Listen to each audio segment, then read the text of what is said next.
പേരോട് മുസ്ലിയാർ തന്നെ എടുത്തു പറയുന്നുണ്ട്. ഒന്ന് കേട്ടോളി. ഇമാം നബവി റഹിമഹുല്ലാഹ് പ്രത്യേകം എടുത്തു പറഞ്ഞില്ലേ, നബി സല്ലല്ലാഹു അലൈഹി വസല്ലമ തങ്ങളുടെ ഖബർ ചുംബിക്കാൻ പോകരുത്.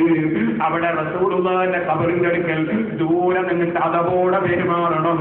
ഖബർ ചുംബിക്കരുത്, ഖബർ തടയരുത് എന്ന് ഈവാഹിലെ ഇമാം നബവി റഹിമഹുല്ലാഹ് പറഞ്ഞപ്പോൾ ഈ തടകലും ചുംബിക്കലുമാണ് ബറക്കത്ത് എന്ന് ആരും ചിന്തിച്ചു പോകരുതെന്ന് പറഞ്ഞുകൊണ്ട് ബഹുമാനപ്പെട്ട ഇമാം നബവി റഹിമഹുല്ലാഹ് ഈവാഹിൽ വിവരിച്ചു. അതാ കുറെ ആളുകൾ അങ്ങനെ ചെയ്യുന്നു എന്നുള്ളത് നീ നോക്കണ്ട.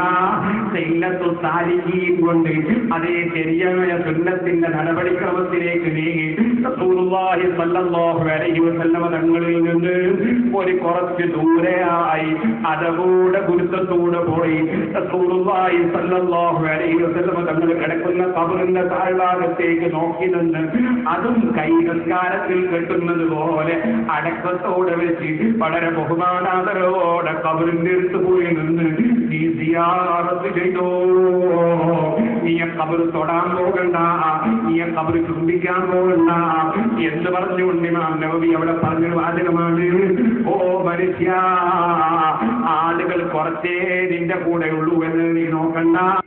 കണ്ടോ? ഒപ്പം നബവിന്റെ ഇങ്ങനെ വായിച്ചപ്പോ മറ്റു മറന്നുപോയി. ഇവിടെ ഇതൊക്കെ നടക്കുന്നുണ്ട്.